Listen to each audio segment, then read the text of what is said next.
Nightmare narratives here. I've put a lot of care into bringing these classics to you, and I'd love to know where you're listening from. Feel free to leave a comment, and if you're enjoying this, a like would mean a lot. Now, sit back and enjoy the show. And now, Mystery Theater.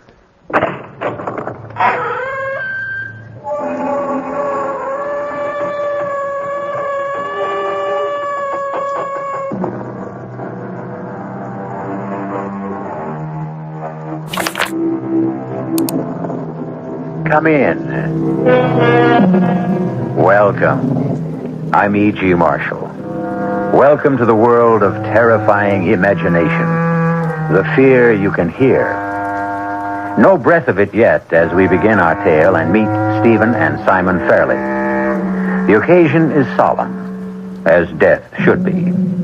But all else for these identical twins is a wild sense of freedom and expectation, with no hint of the dark disasters already forming as they listen to the words of their father's last bequests.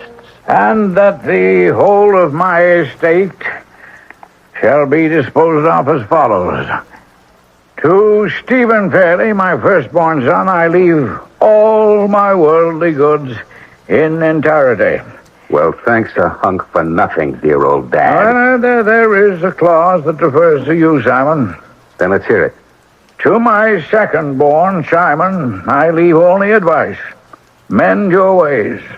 It is inconceivable to me, and has been most of my life, that you could be brother to Stephen, much less his identical twin. Now, that's enough, Mr. Holcomb. There are some small bequests. No, we can take them up later. I'm really sorry, son. Yeah, so am I, Stephen. I never expected the old crook to outfox me. I hope he rots in hell. That's a damnable thing to say. Precisely. Since this family long ago decided I'm the devil's own, why shouldn't I be his advocate? Or apostate? To hell with us all, Stephen. And may I be the last to join you.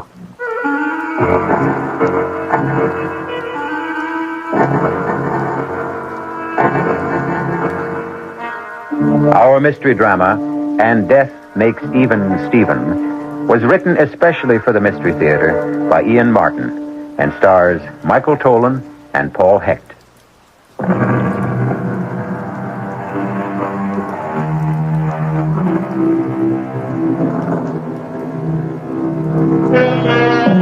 It was true of the Fairley twins. Physically, no one could ever tell them apart. But their personalities, that was something else again. Stephen, the quiet, the considerate, the steady, the accountable. Simon, the wild, the unpredictable, the often cruel, the man of success in nothing. Except for physical resemblance, these two men from the same mother seemed the antithesis of each other. Aren't you going a bit heavy on that, Simon? Oh, just getting all I can, brother dear, while the getting is good. Now that I'm a pauper, I must make the most of every opportunity. Now, don't be a fool. Here, give me that. Oh, such a waste. But then you can afford it. You've had enough today. Besides, I must talk to you. Oh, you mean there may be a chance that I'm not to be cast out and told never to darken the door again? Knock it off, Simon. I got to talk to you, seriously. And for Pete's sake, sit down. No, I think I prefer to face the coup de grace, standing back to the wall, unblindfolded and unafraid. Suit yourself, but quit clowning and stay away from the booze. Okay, Stevie, forgive me. It was just Dad's will. I know he didn't exactly approve of me, but wow. Finding out how much really threw me for a loop. It isn't as bad as it seems. There was a letter to me. He didn't want to leave you with nothing, Simon, and he's asked me to set up a trust to be administered by me to provide you with a decent income. Well, now I think I will sit down. How much? The trust or the income? No, the money in the pocket, my 1 hour older brother. That's what I get while you're alive, right? Yes, $1,000 a month, tax-free. 12,000 shimmering simoleons a year. That's a generous bequest from a man who could have bought Rhode Island and still have had enough left over to cut the national debt in half. Well, what would you have expected him to do? What he should have done, considering who we are? What? Cut the estate right down the middle. Left us each a half. You know why he'd never have done that. Oh, yes, only too damn well. I was 10 before I was old enough to latch onto the truth. Why, you were always the favorite. No, favorite isn't even the word. You know he always blamed me for Mother's death. He hated me. That isn't true. Then why do you suppose... The shoe was somehow on the other foot. Your whole life, Si. Expelled from school after school, the girls, the car accidents, robberies, beating up women, all the things he had to cover for you. Yes, to save the precious Fairley name. All the things I did to get his attention. To have him treat me like a human being instead of a murderer. You've been drinking too much. Oh, no, Stevie boy. This is Simon Cold Sober. Simple Simon, who couldn't have his only parents' love, so he didn't know any better thing to do than to reach out any way to get him to even notice We me. spent most of our lives in boarding schools. Do you think he offered me so much Yeah, more? only the whole ball of wax. I was talking of love. That's a word with no meaning in this house. Even between us. What do we really know about each other? Except as children, we've been separated most of the time. And I always managed to get the short end. Who was drafted while you and Dad lived at home and you joined the business while I crawled on my belly with the VC trying to do what my father didn't have the nerve to do. Get rid of me. None of that was my fault. No. But Becky was something else again. You were missing in action. Reported killed. It was over 2 years, Si. I loved Becky, too, and she turned to me. Yeah, too bad I returned before the marriage had taken place. Still, in my condition then, it was hard to think of us as identical twins. 40 pounds difference in weight made quite a difference, huh? So she stuck with you, and you won, as always. Which brings us back to the immediate problem. Are you ready to cut the estate right down the middle and give me half? Don't be ridiculous. But you are the brother who is all love. The money isn't dollars and cents, Simon. It's the shipping business, the holding company, the import-export exchange, 100 interlocking parts. All right, then buy me off. $1 million, a couple of million, out of those nice, anonymous, numbered Swiss bank accounts. And then you can do what my father longed his whole life to do. Forget I ever existed. Or that I still do. No way. Now, in 3 to 5 years, you'd blow it all on women and every grifter who got next to you with his get-rich-quick scheme. No. Father was right. I may have found him hard to love. Oh, you worked hard enough to toady your way into his affections. Perhaps I was sorry for him. Now, who is to say which of us caused Mother most harm, caused her to die in childbirth? Past history. Oh, no, there are only 2 of us. Now, come on, Si, won't you accept Dad's suggestion and mourn him in some decency? $12,000 a year? I can't live on that. It's free and clear.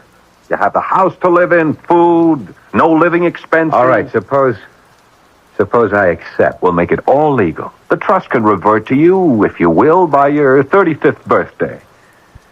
And Becky? She's already made her choice. But what?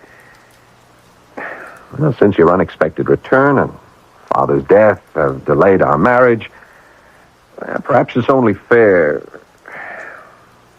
Look, there's no way I can prevent you seeing her again, and now that you're back to yourself physically, I suppose you ought to. You know our engagement party is a week from tomorrow, but she won't be back from New York till then. In spite of Father's death, we've decided not to call it off. You're invited. And if you think you can replace me as the prospective groom, what can I do to prevent you? But as far as Becky is concerned, if you hurt her in any way, twin brother or not, I'll kill you. Oh, now I must see about the funeral arrangements.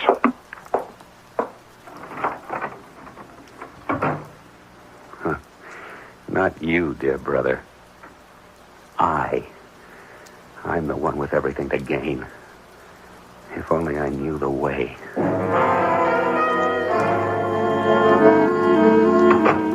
Steve, why are you so late? Would you believe a flat tire tonight of all nights? And Becky, well, it doesn't matter now that you're here. But you've got to help me, darling. We're going to have to make a decision. About what? Kiss me first. I don't need any invitation for that. You've never kissed me like that before. There's never been an occasion quite like this. Well, it looks as though it isn't going to be the occasion we planned it to be. What does that mean? It's Father. You know how uptight he can get over nothing. Nobody better. I grew up with one of my own. I never heard you talk like that about your father before. Oh, I just meant the generation gap. Well, maybe that's what it is with Father. He's just laid it out flat. No engagement tonight, no announcement, nothing. Then what's the party supposed to be for? It isn't even a party anymore. It's a sort of memorial service for his old friend. He said it would be an insult to Justin's memory to have gaiety and fun so soon after his funeral. But I want us to be engaged. I don't want to wait. Look, I have an even better idea. What? Let you and me slip out right now. Forget the engagement and get married. But how? We have no license or... Look, we're less than 20 miles from a state where all we need is the fee and 2 witnesses. Oh, you really bowl me over, Stephen. That's more the kind of thing Simon would do. Well, Simon was a bit of a whack, I guess. Simon was a lot worse than that. There are things I could tell you about your brother. Well, that's past history. How is he now? The very picture of health. It's unbelievable. When he got back from prison camp, I could hardly recognize him. He'd had a rough time. I know. And that's why I was so ashamed of myself for... For what? Don't tell this to anyone, Steve. But I always used to be so scared after Simon and I had broken off and it was you and me. Scared of what? Just hold me. You're so uncannily alike. Even I, who know you both so well, was scared I might not be able to tell the difference. Darling, what a terrible thing to have to say or even think. Don't think it. Put it out of your thoughts. I can't. It's eerie. It's terrifying to even consider I could ever mistake my kind, gentle, loving Stephen for that wild, brutal twin who would have destroyed us. Darling, don't look back. Kiss me, and then let's take off together. Oh, Steve, I can't. Not with the guests Then kiss here. me. No, not with... Kiss me.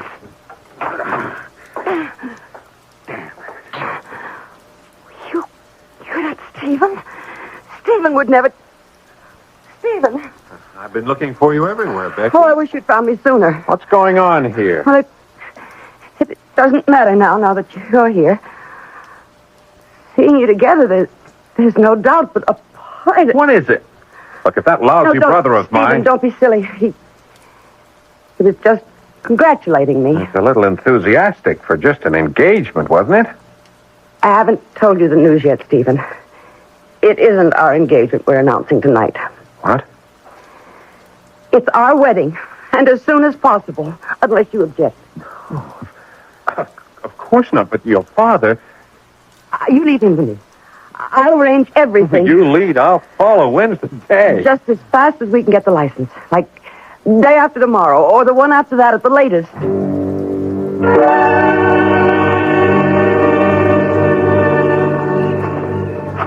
Oh, I wish you didn't have to go, Steve.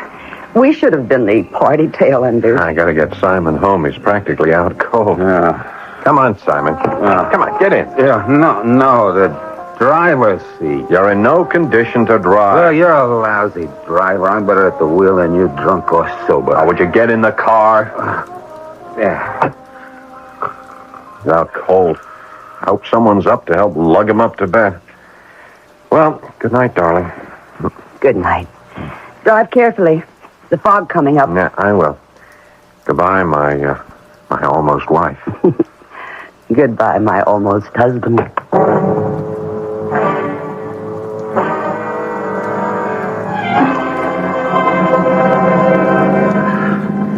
I'll show them all. What? Yeah, I'll have her if I want. I'll take everything if I want. You can't do it to me. Well, you shut up, Simon, will you? Just go back to sleep. Hey, the VC got a roadblock, Lieutenant. Huh? Yeah, I feel it in my bones, right around the next bend. To stop the convoy. I want to stop the... Oh! Steve. Where are we? All right. Take it easy, Simon. We're just on the way home. How come I'm not driving? Because you passed out. Well, the road. Where's the road? We're off the road. Cut it out, you fool. It's just far. No, off the road. Back to the left. Would you let go of the wheel? Back to the left. Get a slow still. You gotta go left. Going right into the ditch. Will you let go? The train!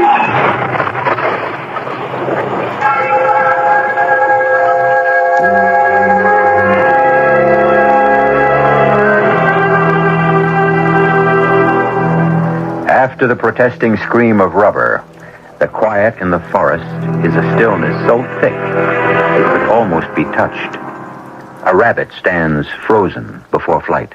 The birds perch on the limbs, heads cocked, as if waiting to decide which direction danger will come from. The only thing moving now is one of the twins, climbing from the twisted wreck. But which one? I'll return shortly with Act 2.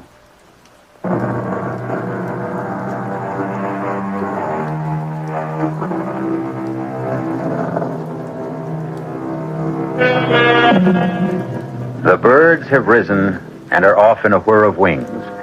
The rabbit has long since reached the safety of his warren before Simon Fairley has determined that the blood dripping in his eyes is from a minor gash in the forehead, and the rest of his aches and pains are just contusions and bruises.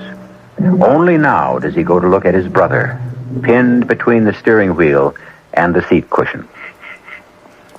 Steve, are you all right? You're not dead. You can't be. Dead. It would solve everything. It would all be mine, and no blame for me. He was driving.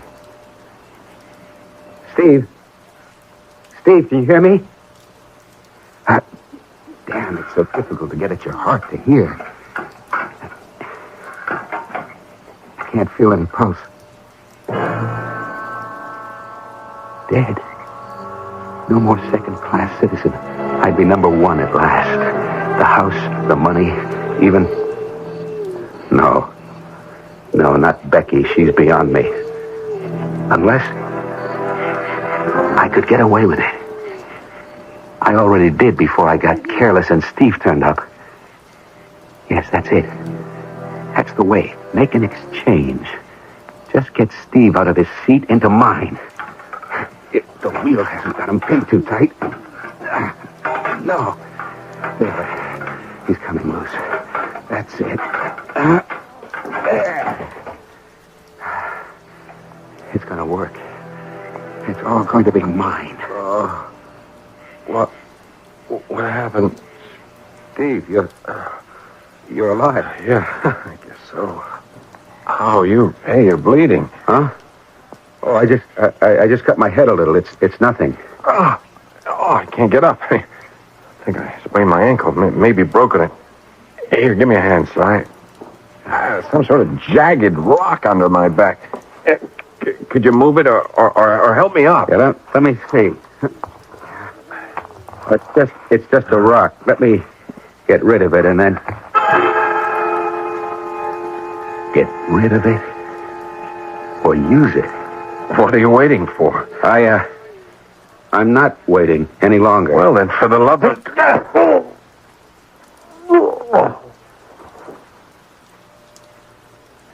This time, you are dead. But not Stephen. Simon. No time to wait around. There's plenty to do before someone finds you.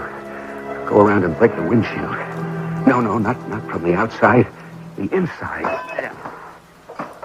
Now, get Steve into my seat and get into the driver's seat till someone finds me. All right, fellas, finish up with the pitches and then get those two guys free. Yeah. Now, don't try to move them. The ambulance will be here any moment. You can back down there. Okay, miss, nothing for you. Move along. Oh, Sergeant, please. You've got to let me get through to Stephen. Stephen who? Stephen Fairley. I heard about the accident. You know Stephen Fairley? We're going to be married next week. Okay, cut your motor. Come on out. Look, Miss... Elizabeth Rundell. Oh, sure. I thought I recognized you. Well, what is it, Sergeant? Can't you take me to the car? Well, he's not badly hurt. Look, Miss Rundle. Do you happen to know who was driving the car? Well, yes, as a matter of fact, I do. It was Stephen. You sure of that? Quite. They'd only just left an engagement party at my house, and Simon had too much to drink, so Stephen took the wheel. They look so like each other, I can't blame you for not being... They don't look nothing like each other now, lady. Well, they're not... Stephen isn't dead. The passenger is dead. The driver is alive. Oh. That's your guy. How bad off he is, we won't know till we get into the hospital.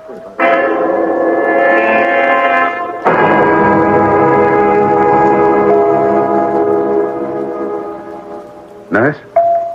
No, Steve. It's me. It's Becky. Oh, I'm sorry. Do you want the nurse? No, it's just this bandage. It's half over my eyes. You'll be able to tell me from Simon from now on easily with this scar I've got over my eyes. Haven't they told you about Simon yet? What do you mean, told me? He...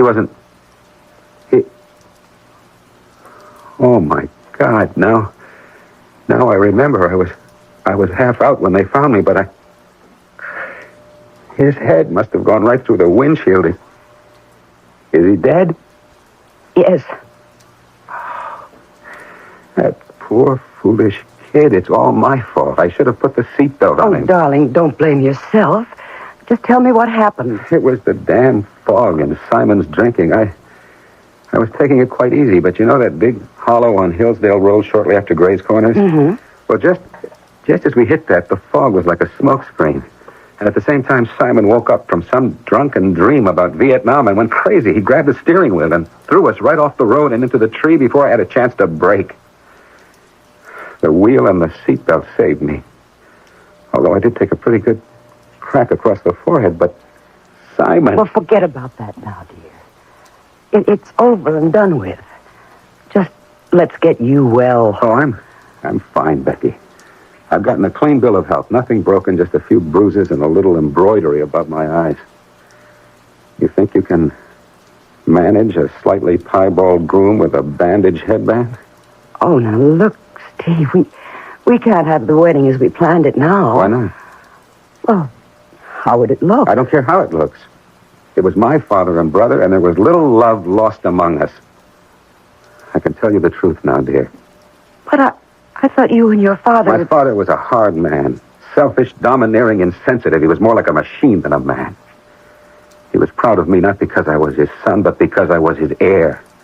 Something to perpetuate the Fairley name. Some sort of pseudo-immortality. Well, I'll make it up. I'll make it up to you. The past, Steve. Our future will be a long and lovely one. Huh. With no twins? Well, I can't promise that. Well, they skip generations. Now, look, you run along and plan something lovely to wear for tonight. Tonight? Yes, darling. I've already arranged the whole thing with cook and butler. You and I are having our engagement dinner alone at the house tonight. I'll send Gray with the car to pick you up at 7:30.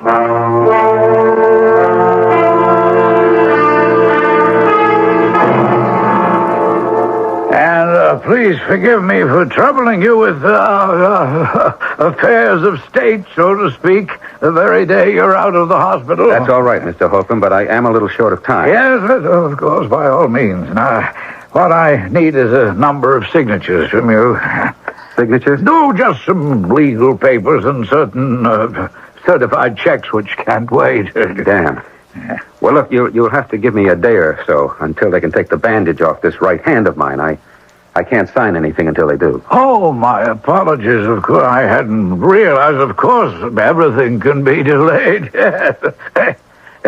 Except for one thing. What? Well, there's a piece of correspondence I don't quite understand. Apparently some sort of a private deal between you and Pessin, Joe Glue and company. Who? Peasant and Company, a Turkish import-export firm with whom we have some dealings. You know, Persian rugs, tabourets, ancient jewelry, inlaid cabinets, silk screens, object of many descriptions. Yes. But I don't know what consignment this letter, opened by mistake after your father's death, refers to. Well, damn this forehead bandage. You, read it to me. Oh, yes, very well. Omitting the formal address, it reads, Dear Stephanos, we are still awaiting payment, consignment YB382-7. We are informed that delivery has been received. Unless your check for $48,000 or equivalent reaches us within the week, we will be forced to take action against you. We know this must only be an oversight. Yours sincerely, Demetrius Peasant. Well, why don't you just pay it? Mr. Faraday, no one else in the company knows anything about this consignment, except you. Me? Oh, well, of course. Look, it's a perfectly normal deal. Just pay him the money. Oh, a check that size would have to be countersigned by you, sir, and with your hand. Well, by tomorrow, I may be able to manage. Have we time? Oh, according to the letter, to the end of the week or beginning of next. I don't think it's that important. All that puzzles me is the nature of such an expensive secret and, well, shall we say, a personal consignment. I don't think I have to account to you for that. Oh, not to me, but eventually when the books are... If you must know, it was a wedding present for my wife. Wife-to-be, that is. It was my father's idea. A necklace. Apparently he got sick before he issued the check.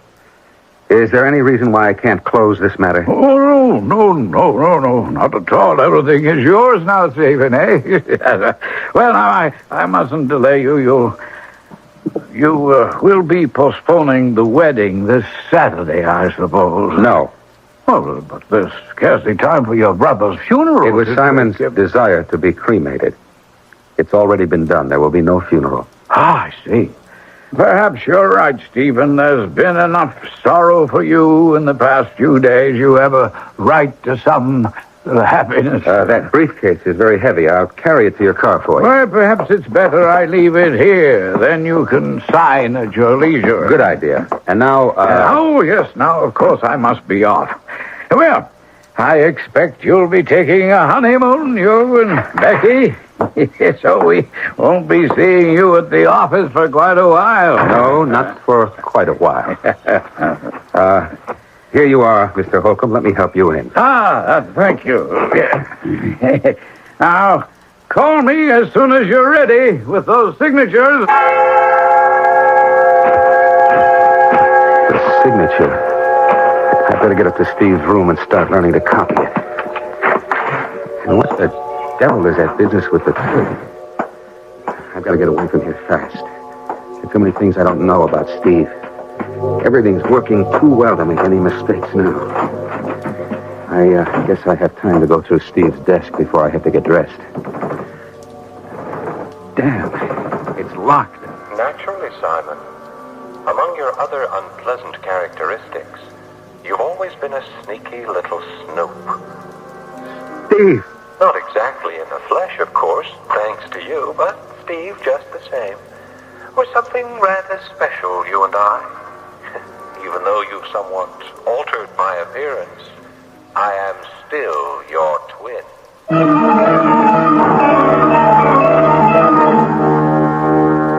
Only the mouth and the chin, and the hair, matted now with dried blood, would serve to identify Steve. The rest of the face is a horror of torn flesh and the white shards of shattered bone, out of which wreckage stares the one uninjured eye, boring with deadly intensity into the terrified face of the man who was once his image. I'll return shortly with Act 3.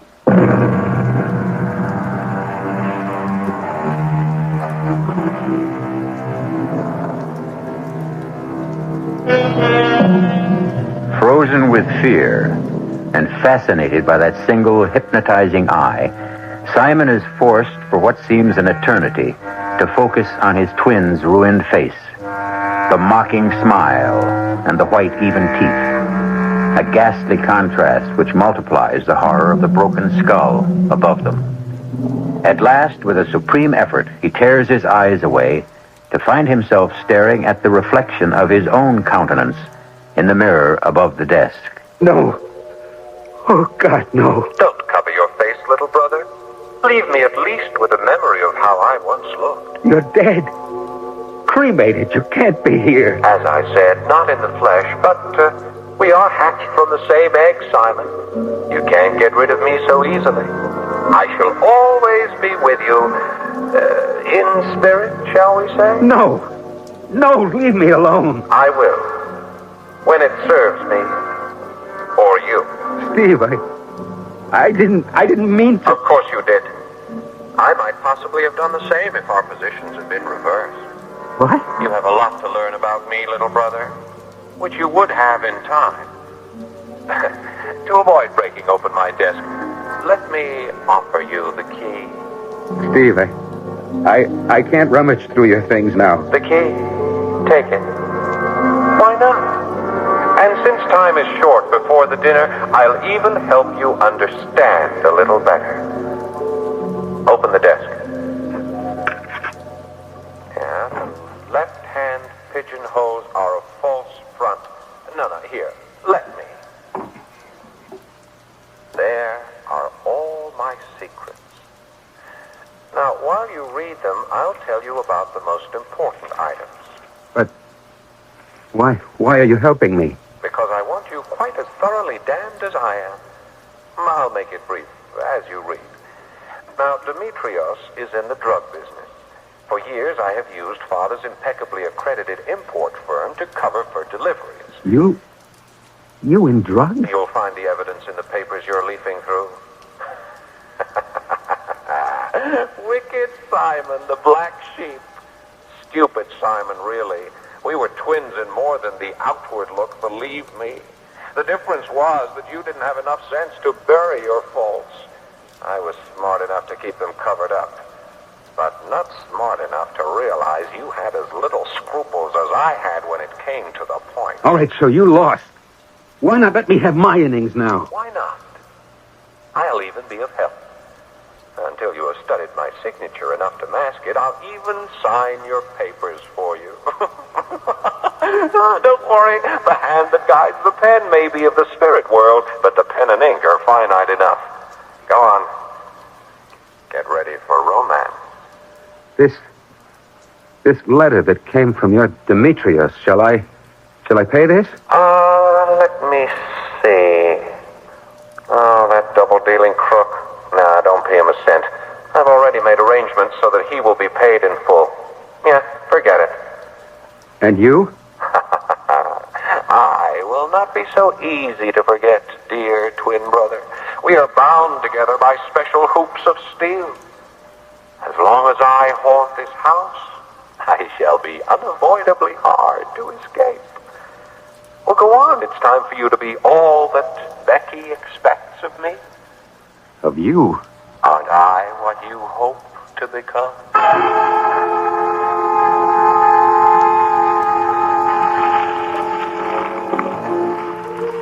It's really too hot for a fire, but I couldn't resist it. I'd find it irresistibly romantic, even if I were bathed in sweat, which I'm not. Can I make you another drink? No, thank you. I want to enjoy this dinner and remember it. There's champagne. I'd be disappointed if there weren't. I don't want ever to disappoint you, darling. Oh, my darling Steve. Not you, ever. I'll try to live up to your expectations. Do you love me? I love you. I've always loved you. Now that I came so close to losing you, I love you even more. Oh, it's a terrible thing to say, I know, but thank God it was Simon instead of you. Shh, darling, let's not spoil the evening. I've sent all the servants out, you know. We're all alone. You sure you don't want another drink? No. But can I make a confession? Of course. I'm famished. Mademoiselle a service. May I escort you to your table? Thank you, monsieur. Oh, Stephen. How pretty the table is, and my favorite roses. But why... Why what, Becky? Why is it set for 3? You don't mind my joining you, Simon, do you? Suitably dressed, white tie and tails, and the face mask I thought was a stroke of genius. It hides the damage so nicely. Did you say something, Stephen? That damn Joseph, he's in his dotage. I suppose he's so accustomed to setting for 3 that he just... Don't blame the poor butler. I set the 3rd place. Damn you! I won't have it. That's only... Steve, what is it? I'm sorry, Becky. I can't help it. It's all spoiled now. Let's get out of here and eat somewhere else. I've got to get away from this house.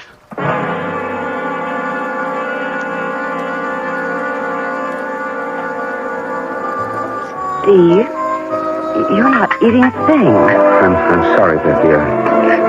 I know it must seem foolish to you, but that extra chair set for our dinner, it threw me. Well, it was unfortunate, I know, when you wanted everything to be just right. But don't blame poor old Joseph too much. After all these years of setting the table for you and your father and... Simon. That's what did it to me. See, I could see him sitting in that chair with his face... You didn't see him after the accident, thank God, but he... Steve, it wasn't your fault. He was the one who grabbed the wheel and pulled you off the road into the tree, wasn't he? Simon. Yes, Simon was the one, all right. That's true enough. So you mustn't take the blame. As long as I live in that house, he'll haunt it. The memory of him, the battered face. Well, we'll solve all that. You won't live in the house. You'll move out to a hotel tonight, and after we're married on Saturday, when we come home from the honeymoon, we'll buy a new house. Hey, wait. I have an even better idea. Maybe we'll never come back. Never? Maybe we'll settle in Rome or Paris or the Costa del Sol. Or just travel.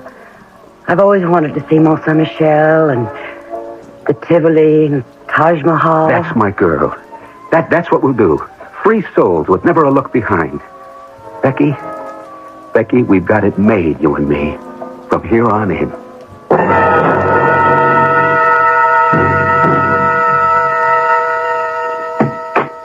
Off for the honeymoon. Oh, God. You again. Always, my dear twin. We're prisoners in the same jail. What does that mean? This house. Oh, I know you think you're escaping it for a while, but that's only temporary. Take it from me. Becky and I are off for a honeymoon. Of course. Not till Saturday, though. Does seem a little early to be packing. Might as well start sometime. And you seem to be planning to take quite a wardrobe. Well, on a ship, there's plenty of room. Plenty of distance between here and there. What do you mean, there? Oh, wherever. What were they, Rome? Paris? Mont Saint-Michel? The Taj Mahal? The very poetic one. Damn you. Do you know everything? One of the few advantages of being a ghost. And you can go everywhere? No, there are limitations. No, I'm tied to this house. And you're welcome to it. Thank you, Simon. Or should I call you Stephen? Oh, it's so confusing since you switched identities. Which, by the by, reminds me, while you were dining and making all your escape plans, I signed all the papers old lawyer Holcomb left, so you are free to go. I suppose I should say thank you. Call it my wedding gift. What about the check for that Demetrius or whatever his name was? Oh, forget about that. That was a private deal. He doesn't need your check.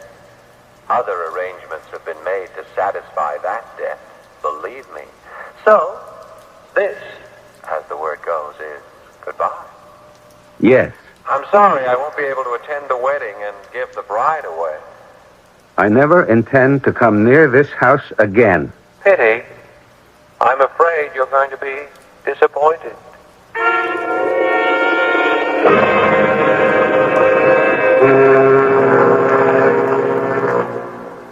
You like the cabin all right, Becky? Oh, it couldn't be more perfect. How about your new husband? Ditto. Well, just keep feeling that way. Darling, you'll have to excuse me for a minute. Why? Oh, I don't know. The assistant purser just told me someone from the office needs an okay or something before we sail. He doesn't have a pass, so they wouldn't let him aboard. I'll be back in 10 minutes. Don't miss getting back on the boat. Don't you worry. It took me long enough to catch it.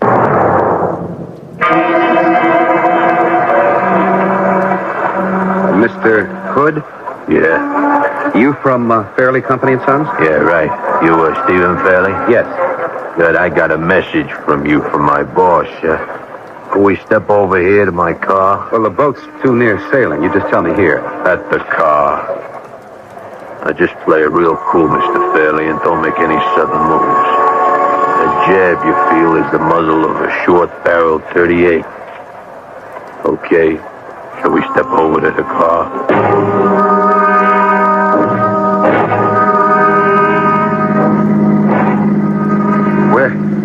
Where are you taking me? Little spot on the Jersey Flats.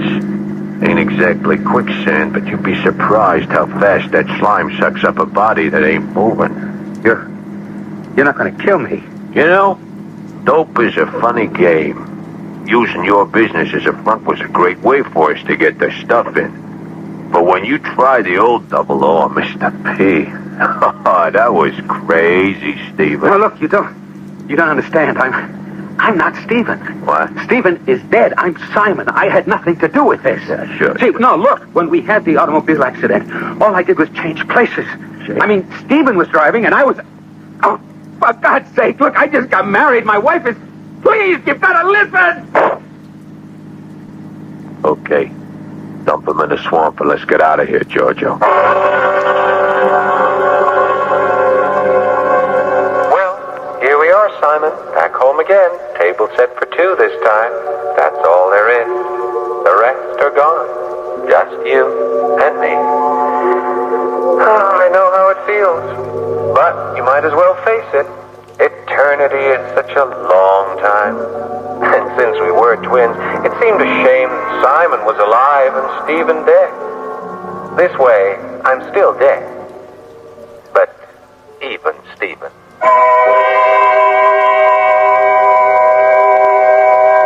A footnote to the tale you just heard. Mr. Hood's quagmire proved less effective than its reputation, and Simon's body was recovered. Since he had served in the Army, an examination of his fingerprints established the deception about the death of the twins.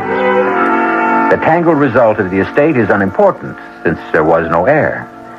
But at least Becky gained a measure of peace in finding out that she had not tied her life to a man who would have ruined it. I'll be back shortly.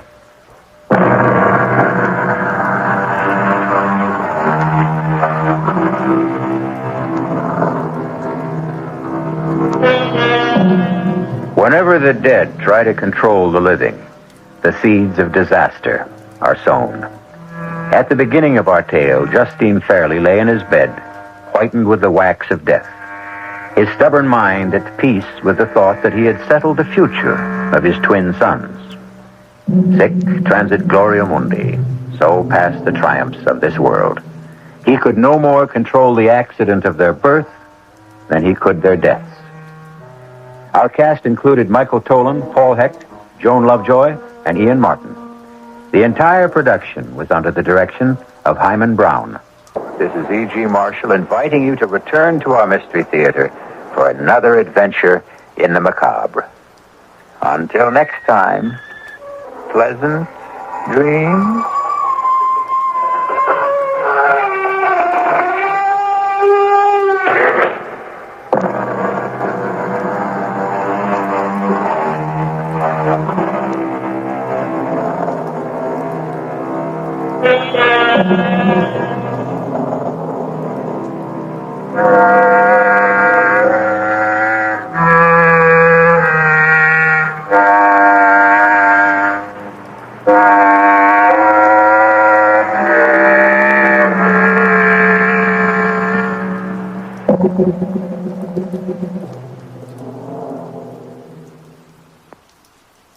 I'd love to know where you're listening from. Feel free to leave a comment, and if you're enjoying this, a like would mean a lot.